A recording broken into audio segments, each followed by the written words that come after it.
want to tell the country that members of parliament are maturing up to understand what is at stake. It doesn't need James Marape to be around, locking members in camp, keeping them all together.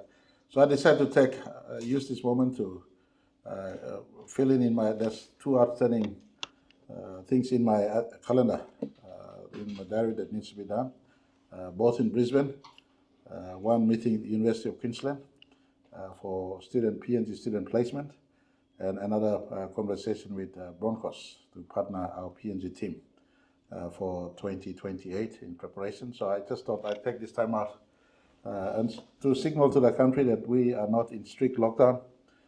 Deputy Prime Minister is at work. Our Pangu party has made a firm resolution that we don't want to be in strict lockdown as we've shown how we've held ourselves since 2019 or 2020. We've decided that we give respect to members of parliament to decide on what is good for them, and virtually in the heat of political decision, me stepping out of the country is a signal to all that we allow the process to run its course.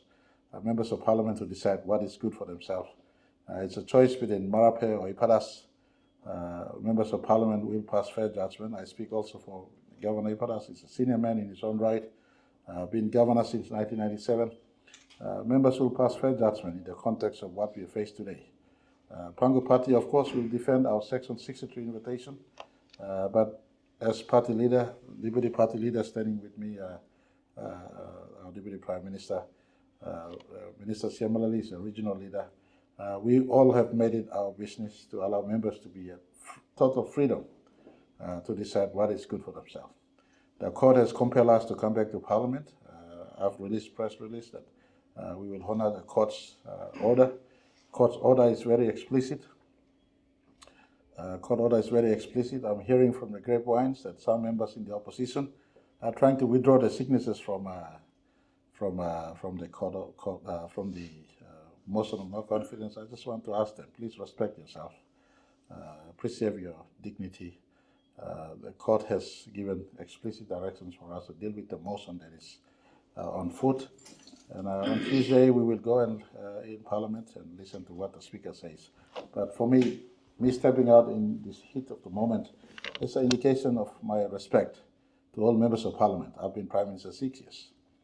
And so it's up to the members to see what is at hand and what they must do as members of Parliament and the decisions they will do when the motion is then presented on the floor of Parliament. That's all from me. We just like asking our citizens far and wide.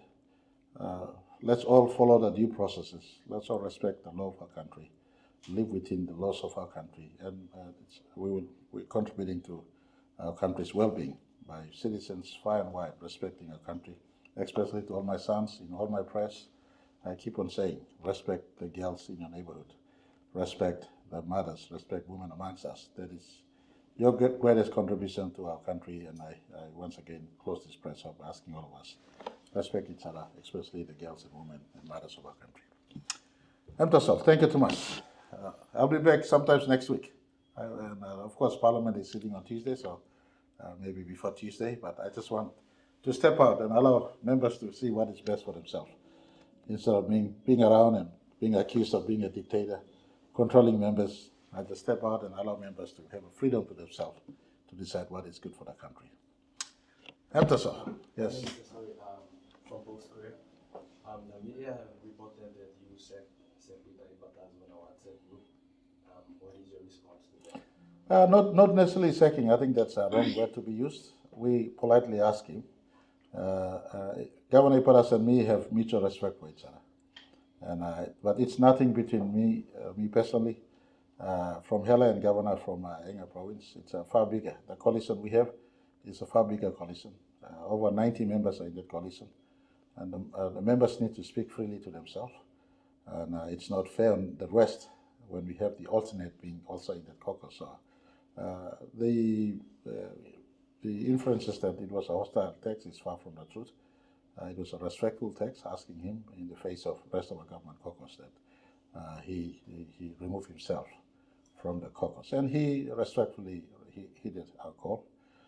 And it's just like anyone else who decides to be an alternate or go to the opposition, you don't expect to be part of a government caucus. So that's just part of the maturity of what happened. All right, thank you, Thomas. DPM, once again, is our acting Prime Minister. He's always does an able job, so the country is expected to give support to him. He's not just the Deputy Prime Minister, but he's the Deputy Party Leader of Pangu Party. There's only one Deputy, none other than the Honorable John Ross. Thank you.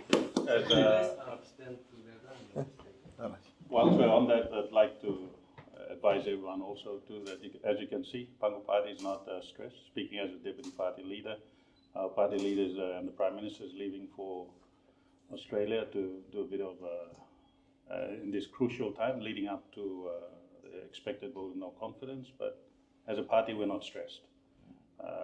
We are accused of being dictatorial, and you can see that we're not. We're allowing members to decide for themselves, stuff like law, and that whoever decides on the floor, that's where it should be, on the floor of Parliament, and that's what democracy is all about. So we're encouraging everyone to be think for themselves and then vote what they think on the floor of Parliament. But Pangu Party still remains strong and united as a solid 48 members. Thank you. I'll send in some selfies from Brisbane to sort it out. I'm totally relaxed about this. I'm totally relaxed. And to be honest, and you can run with it, I lose no sleep over losing this office of Prime Minister. It is not a personal property of myself or Tari Pori. However, I have a duty to defend the Section 63 invitation Pangu received. And in the context, I want to ask every citizen, some things we are doing, some things we may not have done to your expectations. The time to vote is 2027. Whatever happens in this court-ordered parliament sitting, we leave it to the process to emerge in as far as this leg of the contest is concerned. But the contest will still be played out, and I want to ask all members of parliament, especially from the opposite. They seem to be appealing to public riot. What manner of leadership is this? They can't be appealing to public riot. If you're a leader, you have the natural appeal, you'll be drawing other fellow leaders to you. And that is shown in how you've related to them in the last years that you've been together on the floor of Parliament. It is now you put us a stand, and leaders will pass a fair judgment. But the people, your time to pass fair judgment is 2027. If you feel that Pangu is not working, then you have your moment to express dissent through the ballot in 2027. And so let's be mature about this sort of thing. Myself and the current Pangu leadership are showing maturity. We don't hold things personally. It's us welcoming the Honorable Wayne and his team back into our camp. We play mature politics because Pangu Party birthed this country, including the Constitution and including the process of Section 145 that allows for vote of no confidence. So in the total outlook, we give respect back to our members of Parliament. We also give respect to our people in 2027 for people to decide.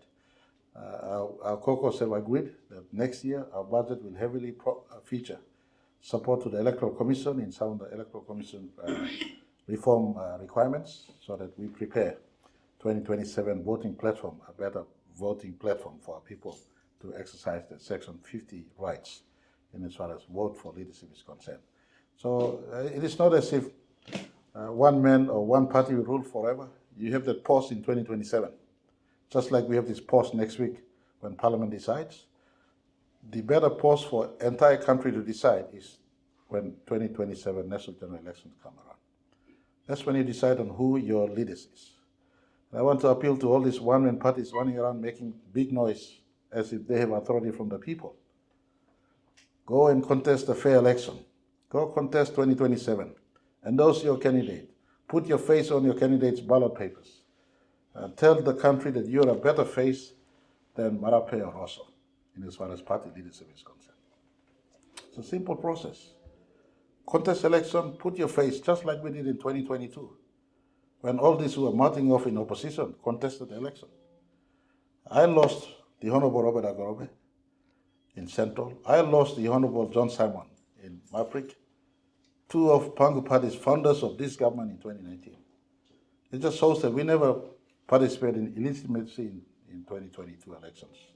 It was a fair contest on everyone. We won fair seat. We have the Section 60 invitation to form government. Certain things are not done correctly. Vote of no confidence is one path to change government, but the better path where people power can be exercised is the national general election. So I want our people, don't just waste time in Facebook or talk around in Port Moresby. Go back home. Maybe contest yourself. Or be part of a party you feel can run this country, and in the process, contribute more meaningfully to the democratic process that our constitution allows. I'll be sending in selfies from my meeting occasions in Brisbane to signal that I'm not stressed. I'm totally not stressed. I'm willing to lose next week if the contest is played. Life moves on for me. I'm not meant to be Prime Minister for life. I just want to inform our country that this is a process allowed for by our Constitution, and the process is running. Allow members to decide what is good in as far as this process is concerned, and you people have that moment, not 10 years away, not even 5 years away, just 1 year away. It's 25 today, you got 2026 next year, and you got 2027 elections. So our people shouldn't be stressed, students especially. To all my sons and daughters in universities, this government, the one that you sometimes criticize, is the one that is paying greatest school fee from elementary all the way to universities and colleges, including sending kids out of the country to study. And it's your right to say what you have to say. We will still pay your school fees. That's our job as a government to pay for your school fees. I ask all students, concentrate on your studies. Let no one from outside your campuses influence your mind.